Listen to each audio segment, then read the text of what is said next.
Hello everyone, in this video we are going to solve the transportation problem with the help of the Vogel's approximation method, that is VAM method. Now look at the problem. There are supplies and demand. P's supply is 15, Q's supply is 16, R's supply is 11, X demand is 10, Y's demand is 17 and Z's demand is 15. Now calculate the total supply and total demand. 15 plus 16 plus 11 is equal to 42, and in demand 10 plus 17 plus 15 is equal to 42. Means we can say that supply is equal to demand. Therefore this is the balanced transportation problem. Now we will solve this transportation problem with the help of the Vogel's approximation method. Initially calculate the penalty of each row and each column by subtracting the two smallest cost. In each row, identify the two smallest element, take their difference, cut. In this VAM method, first of all, we will calculate the row penalty. Now look at the first row. The numbers are 16, 19 and 12. The two smallest numbers are 12 and 16. Now the difference between the 12 and 16, 16 minus 12 is equal to 4. This is the row penalty of the first row. Now look at the second row. The two smallest number are 11 and 19. Therefore 19 minus 11 is equal to 8. This is the row penalty of second row. Look at the third row. The two smallest numbers are 9 and 14 and the difference is 5. Now we will calculate the column penalty. First column, the two smallest numbers are 14 and 16. The difference is 2. In the second column, two smallest numbers are 11 and 18. The difference is 7. And in the third column, two smallest numbers are 9 and 12. The difference is 3. After this row penalty calculation and the column penalty calculation, find out the highest penalty. Now in the row and column, highest penalty is this row penalty, and in this row, identify the smallest number. Now in this row, the smallest number is this 11. Now for this cell, the supply is 16 and the demand is 17. Therefore here we can allocate the lesser unit, that is 16.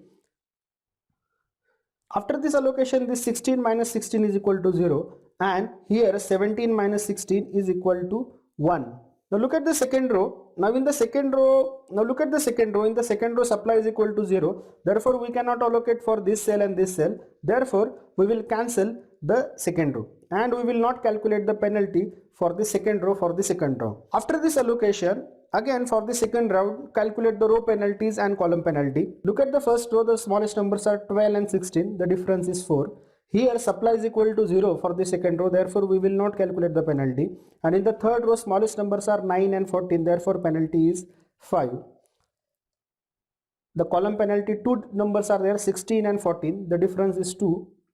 In the second column, the two numbers are there, 18 and 19, because we have cancelled this number. 18 and 19 difference is 1. Third column, two numbers are there, 9 and 12. We have cancelled this number and two smallest numbers are 9 and 12. The difference is 3. Find out the highest penalty in the second round. Now in the highest penalty in the second round is this. And in this column, the smallest number is 9. Now we will go for the allocation. The supply is 11 and the demand is 15. Therefore we will allocate the lesser unit 11. Supply become 11 minus 11 is equal to 0 and demand become 15 minus 11 is equal to 4. In this third row, supply is equal to 0. Therefore we cannot allocate anything for this cell and this cell. Therefore we will cancel the third row and we will not calculate the penalty for third row also. Now again we will go for the third round. We will calculate the row penalty and column penalty. Look at the first row. The two small numbers are 12 and 16. The difference is 4. Second row is cancelled because supply is 0. Therefore we will not calculate the penalty. Third row is also cancelled due to the supply because supply is 0. Therefore we cannot calculate the penalty for this row. After this row calculation, now we will go for the column penalty calculation for third round. Now in the first column, only one number is remaining, 16. In the second column, only one number is remaining, 19. And in the third column, only one number is remaining, 12. After this third round of penalty calculation, now find out the highest penalty in the third round. Now the highest penalty in the third round is this, 19. And in this column, the smallest number, already this number and this number is cancelled. Therefore we will consider this cell only. Here supply is 15 and demand is 1. Therefore here we will allocate the lesser unit 1. After that, after this allocation, 1 minus 1 is equal to 0 and supply 15 minus 1 is equal to 14. Look at the second column Y. Here demand is equal to 0. Therefore we will cancel this second column. Again we will go for the penalty calculation for fourth round. In the first row, only two numbers are remaining, 16 and 12. 16 minus 12 is equal to 4. In the second row, supply is equal to 0, therefore we will not calculate the penalty.